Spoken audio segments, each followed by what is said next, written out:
Você já parou para pensar no que realmente significa a Bíblia? Muitos a veem apenas como um livro antigo, cheio de histórias difíceis de entender.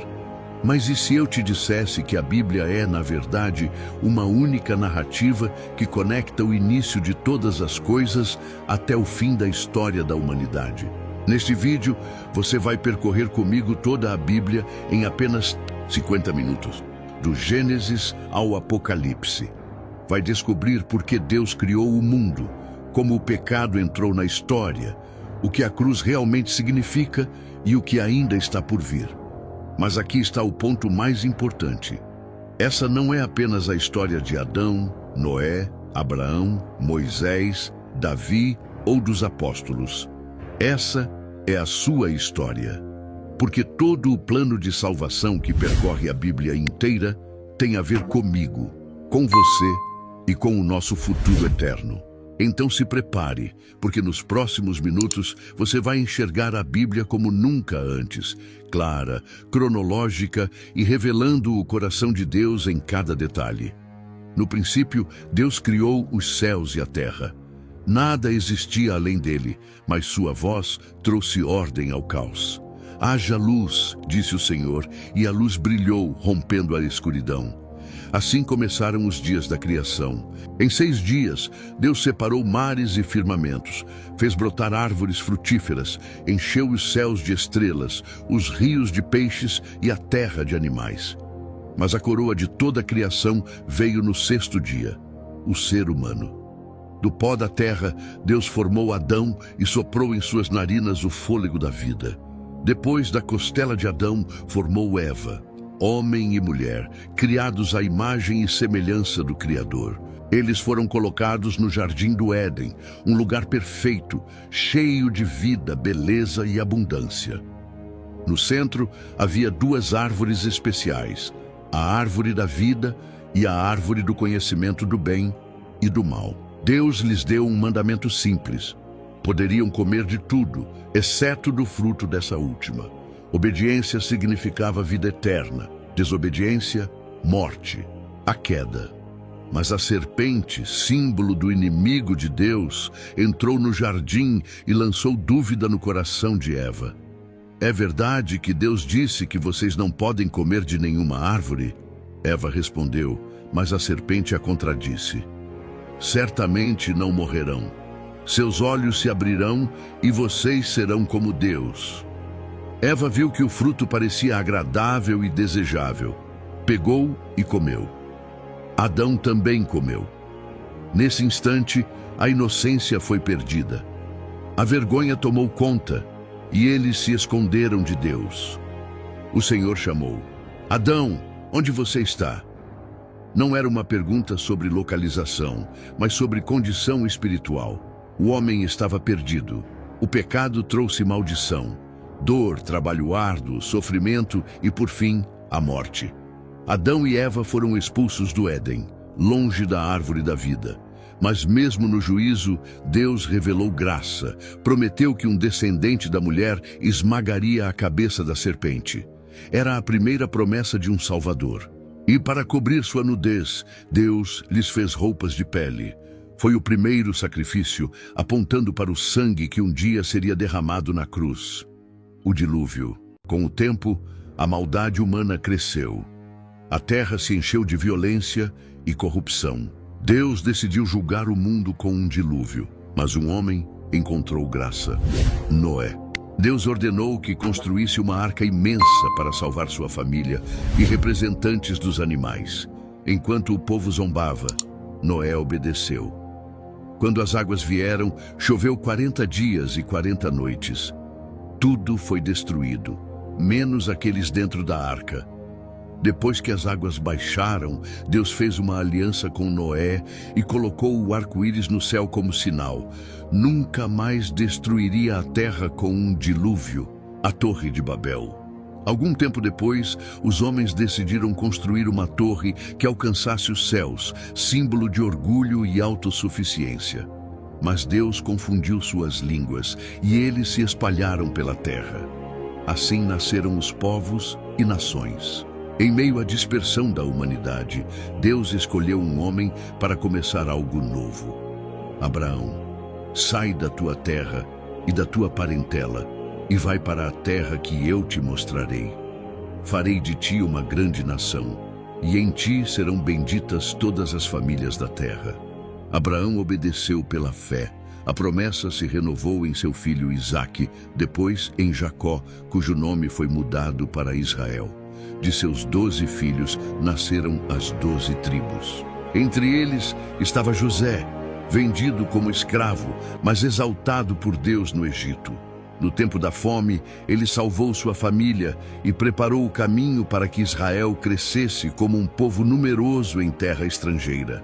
O livro de Gênesis mostra o início de tudo: a criação perfeita, a queda do homem, o julgamento pelo dilúvio e a promessa feita a Abraão. Vemos um Deus que, mesmo diante do pecado, nunca abandonou a humanidade, mas apontou para o futuro Salvador. E agora a história continua. O povo de Israel, descendente de Abraão, crescerá no Egito, conhecerá a escravidão e clamará por libertação. E será no Êxodo que veremos o próximo grande ato da salvação divina. Depois da morte de José, os israelitas permaneceram no Egito e cresceram tanto em número que o faraó começou a temê-los. O que antes era favor se transformou em opressão. Eles foram feitos escravos, forçados a trabalhos pesados, sofrendo sob chicotes e decretos cruéis. Foi nesse cenário de dor que nasceu Moisés. Ainda bebê, foi colocado num cesto e lançado no rio para escapar da morte decretada pelo faraó, mas Deus tinha um plano. Moisés foi encontrado e criado na própria casa do rei, aprendendo toda a sabedoria do Egito, mas com o coração ligado ao seu povo. Depois de matar um egípcio em defesa de um hebreu, fugiu para o deserto. Ali, no silêncio de Midian, encontrou o Deus vivo numa sarça ardente. Moisés, eu vi a aflição do meu povo e desci para livrá-lo. Vai ao faraó e dize: deixa o meu povo ir. As 10 pragas e o êxodo. Moisés voltou ao Egito, acompanhado de Arão, mas o faraó resistiu. Então, Deus mostrou seu poder com 10 pragas. O Nilo se transformou em sangue, rãs invadiram o palácio, trevas cobriram a terra e, por fim, a morte dos primogênitos atingiu cada lar egípcio. Mas entre o povo de Israel houve salvação. Obedecendo a Deus, eles sacrificaram um cordeiro e marcaram suas portas com sangue. O anjo da morte passou por cima. Foi a primeira Páscoa. Enfim, o faraó cedeu. O povo saiu apressado, levando pães sem fermento e os despojos do Egito. Mas logo foram perseguidos. Diante do Mar Vermelho, parecia não haver saída. Foi então que Deus abriu o mar com um vento poderoso, e os israelitas passaram a seco. Quando os egípcios tentaram seguir, as águas se fecharam sobre eles. Israel estava livre. 3 meses depois, chegaram ao pé do Monte Sinai.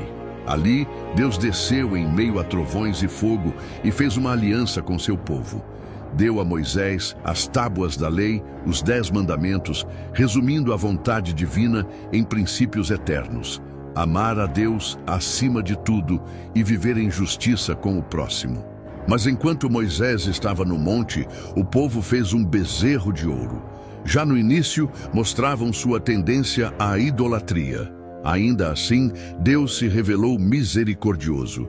Instituiu o tabernáculo, um santuário portátil, símbolo da sua presença entre eles. Ali, sacrifícios seriam oferecidos, apontando para o sacrifício perfeito que viria: a peregrinação no deserto. Mesmo com milagres diários, maná caindo do céu, água brotando da rocha, nuvem de dia e fogo à noite, o povo murmurava e se rebelava. Por causa da incredulidade, uma geração inteira morreu no deserto. Apenas Josué e Calebe, que confiaram na promessa, entrariam na terra. Durante 40 anos, Israel aprendeu duras lições. Cada queda, cada levante da serpente de bronze, cada julgamento apontava para a necessidade de algo maior que a lei escrita em pedra: a salvação que viria de Deus. Deuteronômio, o último discurso de Moisés. No final da jornada, já às portas de Canaã, Moisés fez seu último discurso. Relembrou a lei, exortou o povo à obediência e alertou sobre as consequências da desobediência.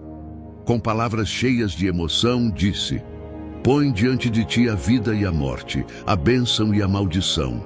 Escolhe, pois, a vida, para que vivas, tu e a tua descendência." Pouco depois, Moisés subiu ao Monte Nebo, contemplou a terra prometida, mas não entrou. Morreu ali, e Deus mesmo cuidou de sua sepultura. Josué assumiu a liderança, pronto para guiar o povo na conquista. Josué, Juízes e o Reino Unido. Depois da morte de Moisés, o povo precisava de um novo líder. Deus escolheu Josué, servo fiel, para conduzi-los à terra prometida. Ele ouviu a voz de Deus: "Sê forte e corajoso, não temas, porque o Senhor teu Deus é contigo por onde quer que andares." Logo à frente estava Jericó, uma cidade fortificada. Deus ordenou algo estranho: marchar em silêncio durante 6 dias e no 7º rodear a cidade 7 vezes e gritar. Ao som das trombetas, os muros caíram e Israel tomou Jericó. Foi a primeira de muitas vitórias. Sob a liderança de Josué, o povo conquistou a terra, tribo por tribo. Cada território foi repartido entre as 12 tribos de Israel. No fim de sua vida, Josué declarou: "Eu e a minha casa serviremos ao Senhor." Mas após a morte de Josué, algo mudou. Sem um líder forte, cada tribo começou a viver como queria. O povo se afastou de Deus, caiu na idolatria e por isso sofreu opressão de inimigos. Então clamavam ao Senhor, e ele levantava juízes, líderes e libertadores que traziam paz por um tempo. Entre eles estavam Débora, uma profetisa corajosa, Gideão, que com apenas 300 homens derrotou os midianitas, e Sansão, o homem de força sobrenatural que lutou contra os filisteus. Esse ciclo se repetia: pecado, opressão, arrependimento, libertação. E cada vez ficava mais claro: Israel precisava de mais do que líderes temporários. Precisava de um rei justo. O povo pediu um rei como as outras nações. Deus permitiu e escolheu Saul, um homem alto e imponente.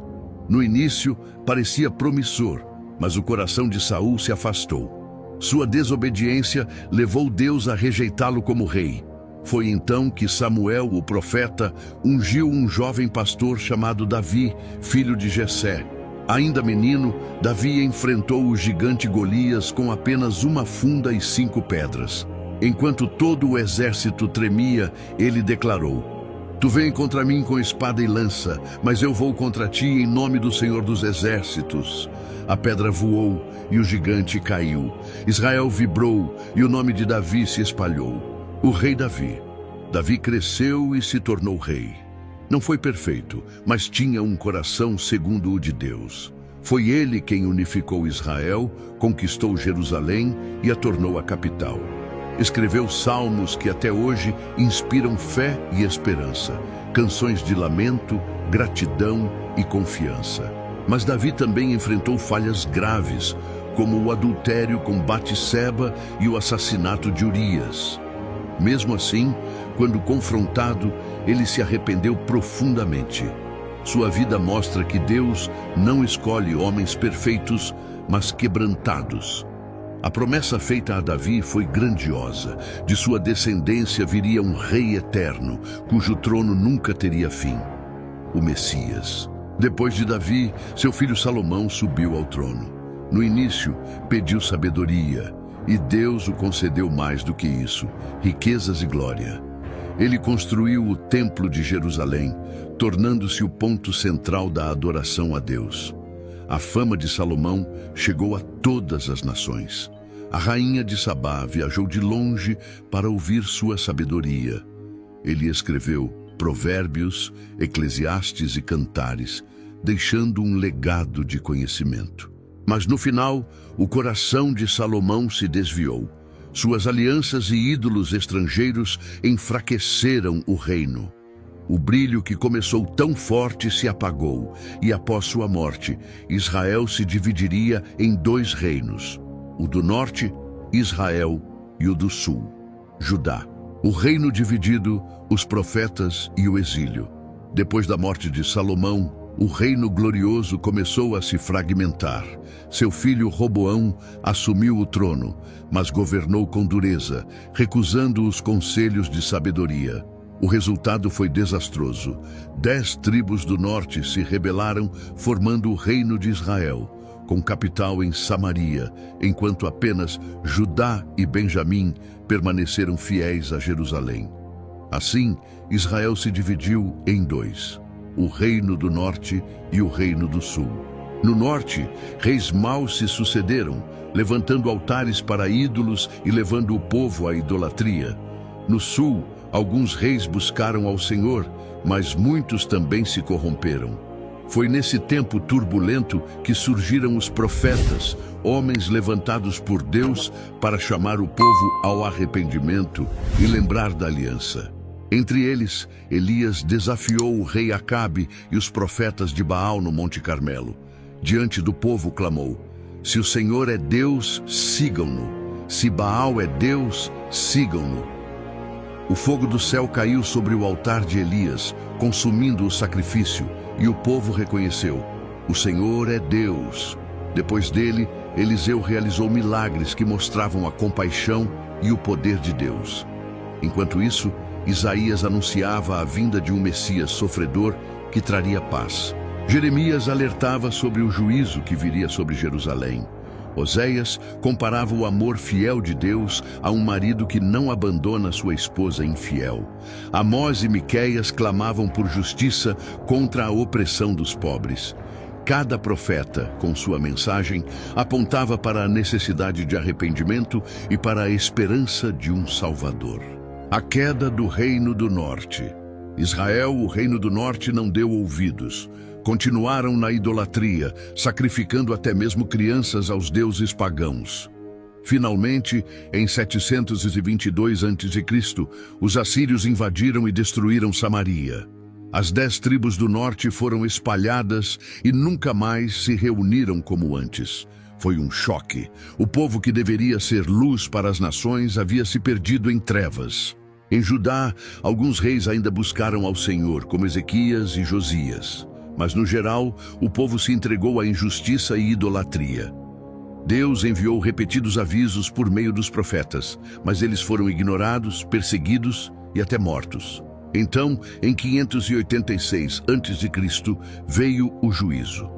O exército da Babilônia, liderado por Nabucodonosor, cercou Jerusalém, derrubou os muros, incendiou o templo e levou o povo cativo. A cidade santa estava em ruínas. O choro dos exilados ecoou nos salmos e nas lamentações de Jeremias. Como está solitária a cidade populosa, chorando, chorando à noite, não tem quem a console. O exílio na Babilônia. Na Babilônia, o povo experimentou a disciplina de Deus. Longe de sua terra, sem templo e sem sacrifícios, precisavam aprender que o Senhor não estava preso a um lugar. Foi nesse contexto que Daniel se destacou, fiel a Deus em terra estrangeira. Ele interpretou sonhos de reis, sobreviveu à cova dos leões e teve visões sobre reinos futuros e o Filho do Homem que viria. Ezequiel, também no exílio, anunciou esperança.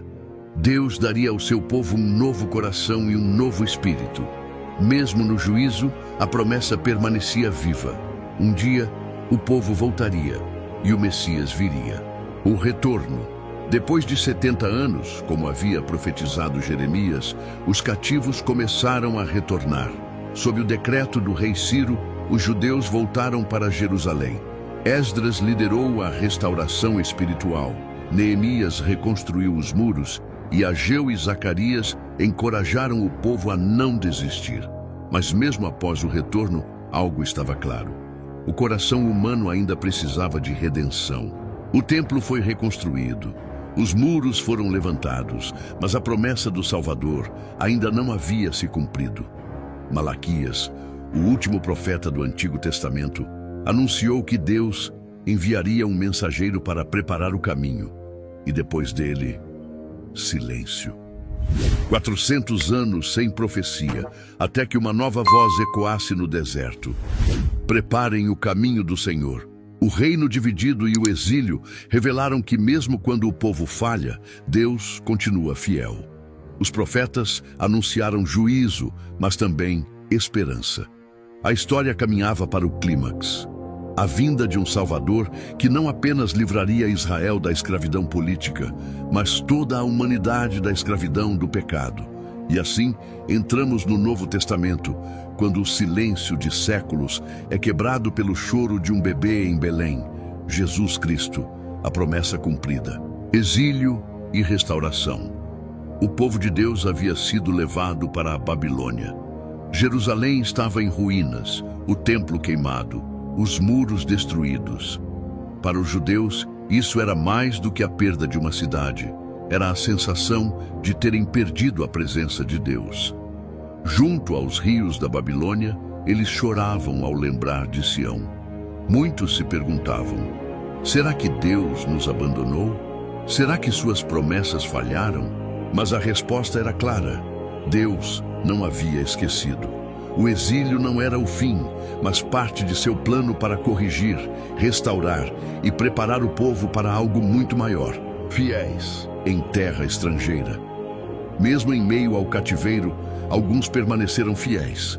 Daniel, levado ainda jovem, recusou os manjares do rei e permaneceu íntegro diante de Deus.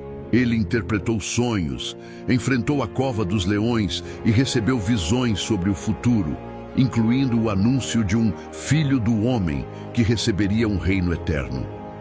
Ezequiel, também exilado, teve visões poderosas. Viu a glória de Deus se afastando do templo em Jerusalém, mas também anunciou esperança. Um dia, Deus daria ao seu povo um coração novo e um espírito novo. Esses homens mostraram que, mesmo longe da terra prometida, a presença de Deus não estava limitada a um lugar. Ele estava com seu povo, o retorno. O tempo passou e a promessa feita por Jeremias começou a se cumprir. Depois de 70 anos, Deus levantaria um rei estrangeiro para libertá-los. O Império Babilônico caiu diante dos persas e Ciro, rei da Pérsia, decretou que os judeus poderiam voltar e reconstruir Jerusalém. Foi uma reviravolta surpreendente. O próprio Deus usou reis pagãos para cumprir seu propósito. Sob a liderança de Zorobabel, o primeiro grupo retornou. O altar foi restaurado, os sacrifícios voltaram a ser oferecidos e, com grande esforço, o templo começou a ser reconstruído. Reconstruindo o povo. Esdras, escriba e sacerdote, liderou a restauração espiritual. Ele ensinou a lei de Deus novamente, reunindo o povo para ouvir a palavra, chorar pelos pecados e renovar a aliança. Neemias, por sua vez, reconstruiu os muros de Jerusalém em apenas 52 dias, apesar da oposição de inimigos e das ameaças constantes. Com coragem e fé, levantou os muros físicos e também fortaleceu os muros espirituais da nação. Profetas como Ageu e Zacarias encorajaram o povo, lembrando que a glória do segundo templo seria maior do que a do primeiro, porque um dia o próprio Messias estaria ali. Esther, Deus nos bastidores. Nesse mesmo período, a história de Esther mostrou como Deus protegeu seu povo, mesmo quando estava espalhado entre as nações. Esther, uma jovem judia, se tornou rainha da Pérsia, e com coragem intercedeu diante do rei para salvar seu povo de um massacre planejado. Ainda que o nome de Deus não apareça no livro de Esther, sua mão é visível em cada detalhe. Ele nunca abandona seu povo. O silêncio. Após o ministério de Malaquias, o último profeta do Antigo Testamento, veio um período de silêncio. Por cerca de 400 anos, não houve profetas em Israel. Nenhuma nova revelação, nenhuma voz vinda dos céus. Foi um tempo de espera, de expectativa, em que o povo mantinha a esperança no Messias prometido. Eles aguardavam o descendente de Davi, o servo sofredor anunciado por Isaías, o libertador anunciado pelos profetas. Esse silêncio não era esquecimento. Era como a pausa antes da nota final de uma grande sinfonia. O palco estava sendo preparado para a entrada do Filho de Deus. O exílio mostrou que o pecado traz consequências sérias, mas a restauração revelou que a graça de Deus é maior do que o fracasso humano. O povo voltou à sua terra, reconstruiu o templo e renovou a fé.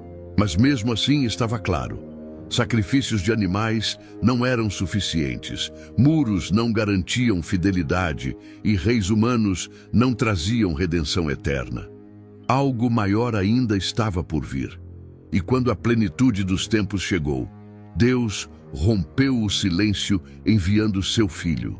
Não mais apenas palavras de profetas, mas a própria palavra viva, feita carne, Jesus Cristo, o Salvador do mundo. O Novo Testamento, o nascimento e ministério de Jesus, o anúncio. Após 400 anos de silêncio, finalmente o céu falou novamente.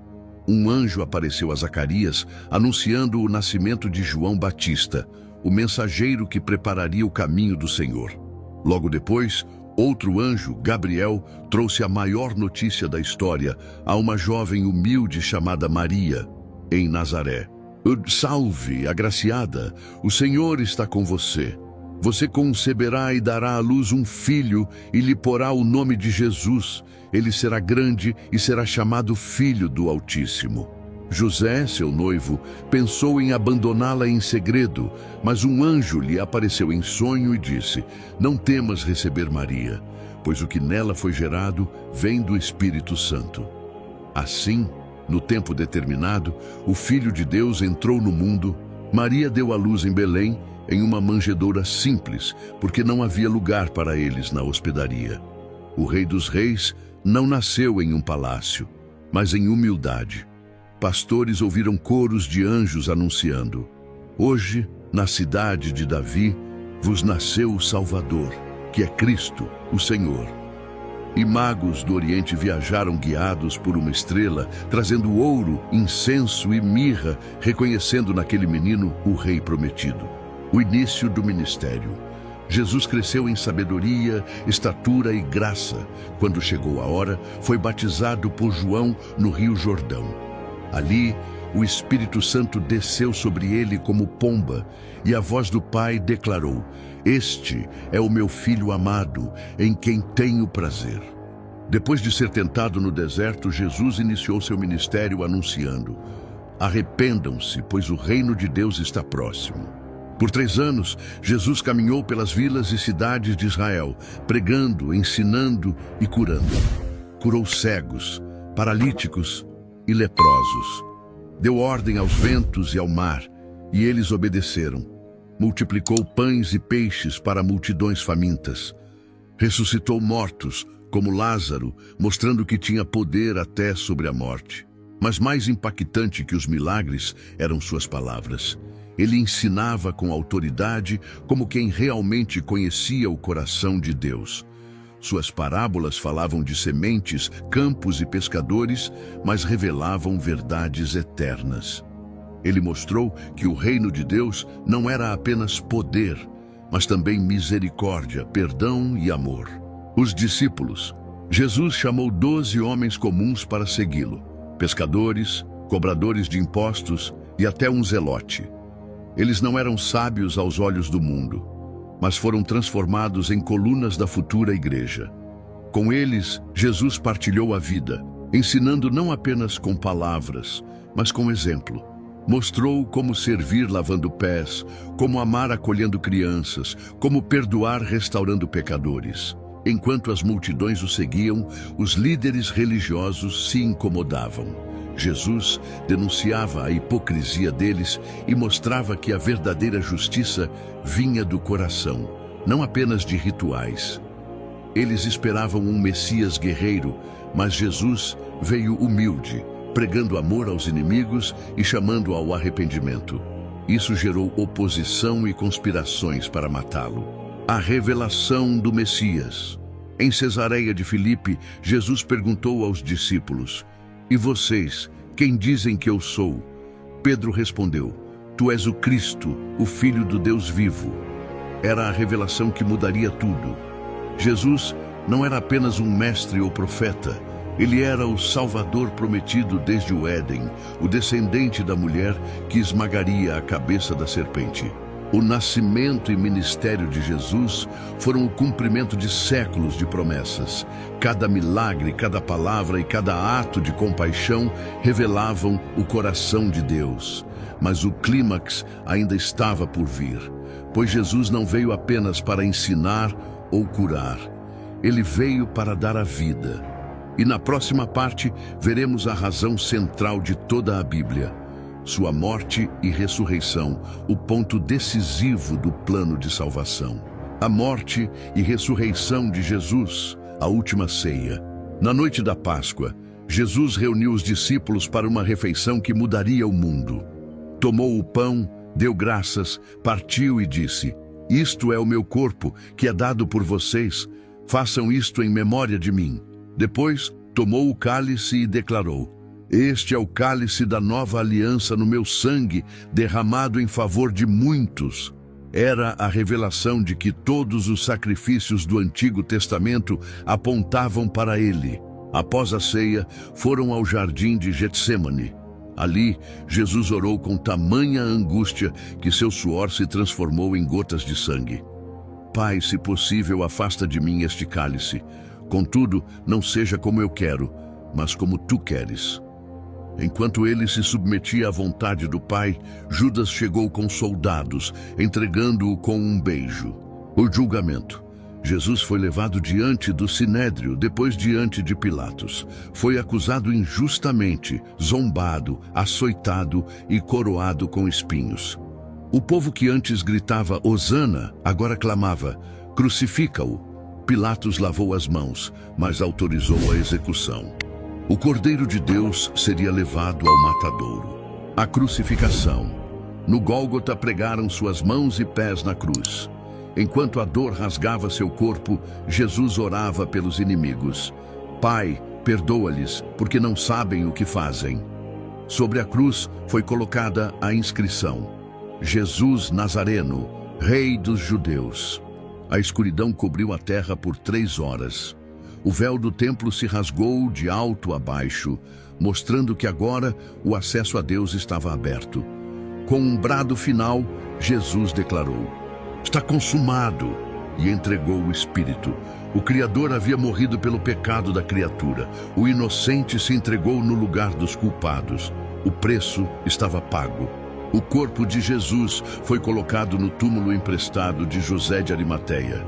Uma pedra enorme foi rolada à entrada, e soldados guardavam o local. Parecia o fim. O Messias havia morrido. O sábado foi de silêncio, medo e desespero. Os discípulos estavam escondidos, acreditando que tudo havia acabado. Mas mal sabiam que o maior milagre estava prestes a acontecer. A ressurreição.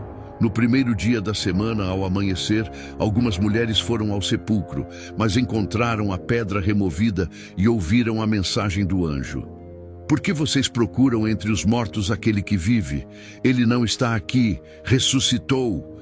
Jesus apareceu a Maria Madalena, aos discípulos no caminho de Emaús e depois a todos reunidos, mostrando suas mãos e lado. O medo deu lugar à alegria. O impossível havia acontecido. A morte havia sido vencida. A vitória. Durante 40 dias, Jesus esteve com os discípulos, confirmando sua ressurreição com muitas provas. Ele explicou as Escrituras, mostrando que tudo apontava para ele.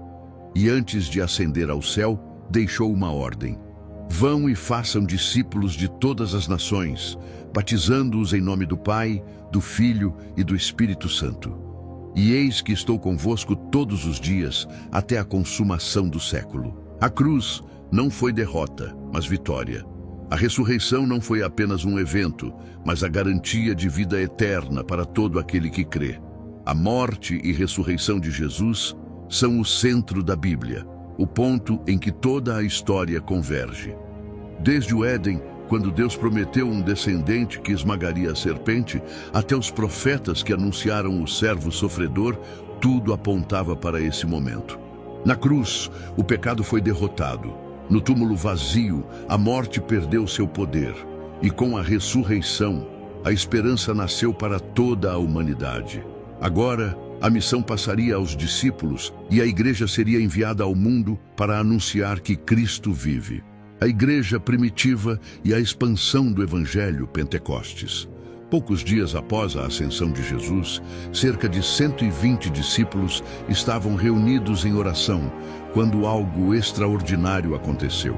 Um som como de um vento impetuoso encheu a casa e línguas como de fogo pousaram sobre cada um deles. Todos foram cheios do Espírito Santo e começaram a falar em diferentes línguas.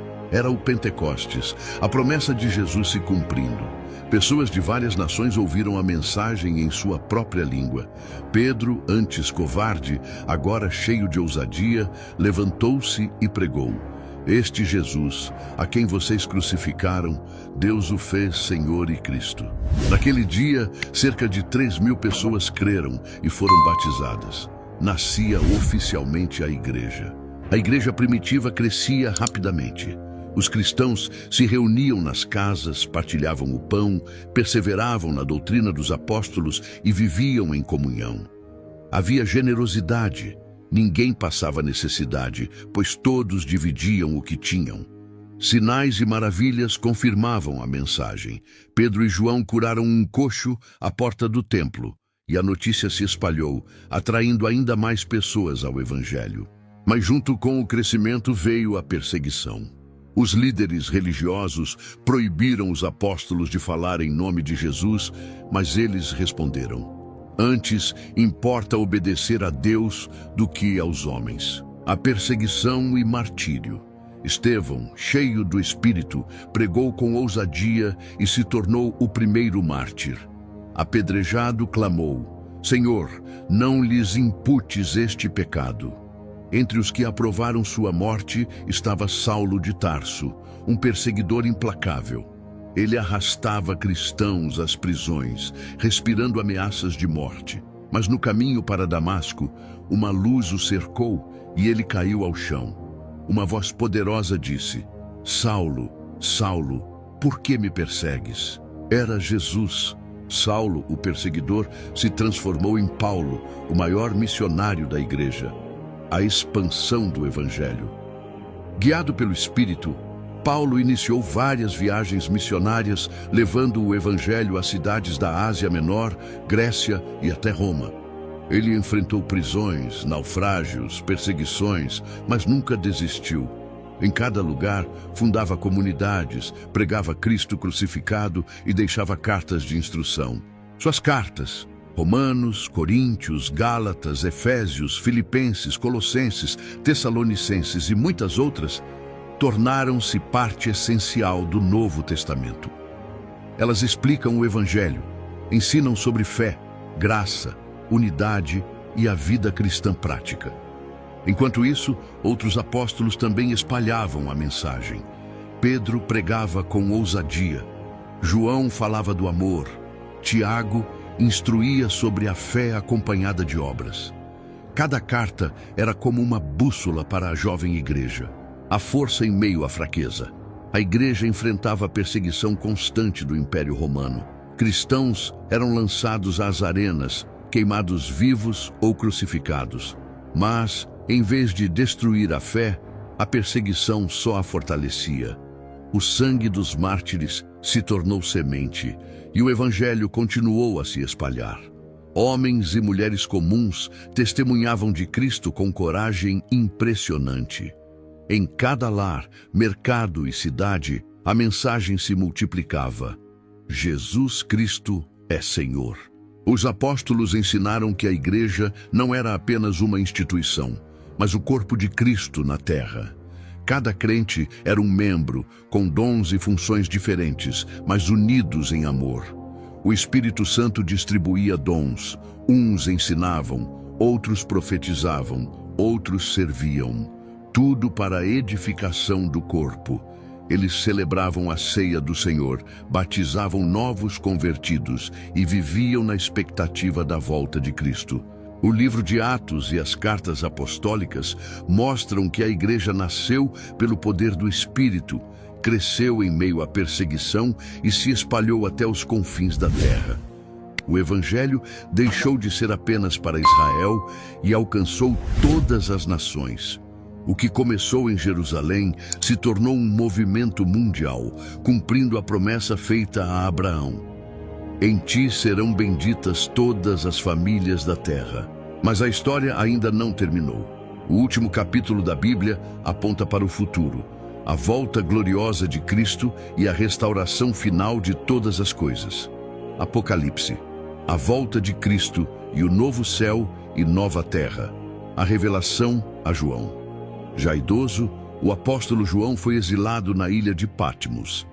Ali, em meio à solidão, recebeu uma visão extraordinária. Jesus Cristo glorificado, com olhos como chama de fogo e voz como o som de muitas águas. Ele disse: Eu sou o Alfa e o Ômega, o primeiro e o último. Estive morto, mas eis que estou vivo pelos séculos dos séculos. João recebeu a missão de escrever tudo o que visse. Cartas às igrejas, revelações sobre o presente e o futuro e a vitória final de Deus sobre o mal. Em espírito, João foi levado ao céu e contemplou o trono de Deus. Relâmpagos e trovões saíam diante dele, e seres celestiais proclamavam sem cessar: Santo, Santo, Santo é o Senhor Deus Todo-Poderoso, que era, que é e que há de vir. Diante do trono estava o Cordeiro, Jesus Cristo, como se tivesse sido morto, mas vivo para sempre. Ele era o único digno de abrir o livro selado com 7 selos, revelando o plano final da história. Juízo e conflito final. À medida que os selos eram abertos, João viu guerras, fome, pestes e julgamentos sobre a terra. As trombetas e as taças da ira de Deus mostraram que o mal não ficaria impune. Forças espirituais se levantaram contra Deus, mas tudo fazia parte da preparação para o clímax, a batalha final entre o bem e o mal. O dragão, símbolo de Satanás, reuniu seus exércitos. Bestas se levantaram, enganando nações, mas no final, todos seriam derrotados pelo poder de Cristo. A volta gloriosa de Cristo. João então viu o céu aberto e um cavalo branco. Aquele que o cavalgava era chamado Fiel e Verdadeiro. Seus olhos eram como fogo e em sua coxa estava escrito: Rei dos Reis e Senhor dos Senhores. Era Jesus, voltando em glória. Com a espada da sua boca, ele derrotou as forças do mal. A besta e o falso profeta foram lançados no lago de fogo. Satanás foi preso e, por fim, derrotado para sempre. Depois, João viu um grande trono branco. Diante dele, todos os mortos, grandes e pequenos, estavam reunidos. Livros foram abertos, incluindo o livro da vida. Os que rejeitaram a Deus foram julgados segundo suas obras e lançados no lago de fogo, a segunda morte. Mas aqueles cujos nomes estavam escritos no livro da vida entraram na eternidade com Cristo. O novo céu e a nova terra. Então João viu a maior de todas as visões, um novo céu e uma nova terra. Pois o primeiro céu e a primeira terra tinham passado, e o mar já não existia. A nova Jerusalém descia do céu, adornada como uma noiva para o seu noivo. E ouviu-se uma voz poderosa dizendo: Eis o tabernáculo de Deus com os homens. Ele habitará com eles. Eles serão o seu povo, e o próprio Deus estará com eles. Ali não haverá mais lágrimas, nem morte, nem dor, nem choro, pois as coisas antigas já passaram. A cidade brilhava com a glória de Deus, com ruas de ouro puro e portas de pérola. Não havia templo, porque o próprio Senhor era o templo. Não havia sol, porque o Cordeiro era a luz. O Apocalipse fecha a história que começou em Gênesis. O jardim perdido no Éden é restaurado em uma cidade gloriosa. A morte introduzida pelo pecado é derrotada pela vida eterna. O plano de salvação, preparado antes da fundação do mundo, chega ao seu desfecho. Deus habitando para sempre com seu povo. A Bíblia termina com uma promessa que ecoa até hoje. Eis que venho em breve. Eu sou o Alfa e o Ômega, o princípio e o fim. E com uma resposta que deve ser a nossa também. Vem, Senhor Jesus. Agora, depois de percorrer a Bíblia em ordem cronológica, podemos enxergar com clareza. Não são histórias isoladas, mas uma única grande narrativa, o plano perfeito de Deus para a humanidade. Tudo começou em um jardim, com a criação perfeita. Mas o pecado entrou e o paraíso foi perdido. Desde então, a história bíblica mostrou homens e mulheres falhos, reis e profetas, povos e nações. Mas, acima de tudo, mostrou a fidelidade de Deus. Do Éden ao Calvário, do dilúvio ao Pentecostes, da promessa a Abraão até a Nova Jerusalém, uma mensagem ecoa. Deus amou tanto o mundo que não desistiu dele. Ao olhar para cada parte, percebemos um fio vermelho ligando tudo: o sangue. No Éden, animais foram sacrificados para cobrir a vergonha de Adão e Eva. No Êxodo, o sangue do cordeiro nos umbrais livrou Israel da morte. No templo, cordeiros e bodes eram sacrificados continuamente pelos pecados. Mas tudo isso apontava para o Cordeiro de Deus, Jesus Cristo, que derramou seu sangue na cruz de uma vez por todas. Ele é o centro da Bíblia, a ponte entre o Antigo e o Novo Testamento, a resposta final para a humanidade perdida. Na cruz, a justiça de Deus e o seu amor se encontraram. Na ressurreição, a vida venceu a morte. E no Apocalipse, vemos o fim da história. A vitória definitiva do Cordeiro, o convite de Deus. Mas a Bíblia não é apenas um relato do passado ou uma visão do futuro. É um convite para o presente. Cada promessa, cada profecia, cada sacrifício, tudo aponta para você. A palavra de Deus diz que todos pecaram e estão afastados da glória de Deus. Mas também diz que todo aquele que crer em Jesus não perecerá, mas terá a vida eterna. O plano de salvação não é apenas para Israel, não é apenas para os apóstolos, não é apenas para aqueles que viveram nos tempos bíblicos. É para mim e para você, aqui e agora. A Bíblia termina com uma esperança indescritível: novo céu, nova terra, lágrimas enxugadas, morte derrotada. Um futuro sem dor, sem medo, sem pecado. Um lugar onde Deus habitará com seu povo para sempre. E esse futuro não é uma lenda ou mito. É a promessa do Deus que cumpre a sua palavra. Assim como tudo que foi profetizado sobre Jesus se cumpriu, também se cumprirá sua promessa de voltar. Agora que você percorreu essa jornada, a pergunta é: o que fará com essa história?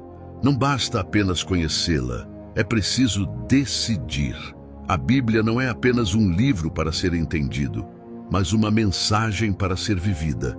Você vai escolher caminhar com Deus? Vai entregar sua vida a Jesus Cristo? Ele continua dizendo hoje: eis que estou à porta e bato. Se alguém ouvir a minha voz e abrir, entrarei e cearei com ele. Essa é a sua oportunidade. Se esta mensagem falou com você, não aguarde só para si. Compartilhe com alguém que precisa ouvir essa verdade. Inscreva-se no canal, deixe o seu like e escreva nos comentários: eu escolho a vida eterna em Cristo. Essa não é apenas a história da Bíblia, é a sua história, é o plano de Deus para você. E juntos terminamos com a mesma oração que encerra as Escrituras: ora, vem, Senhor Jesus.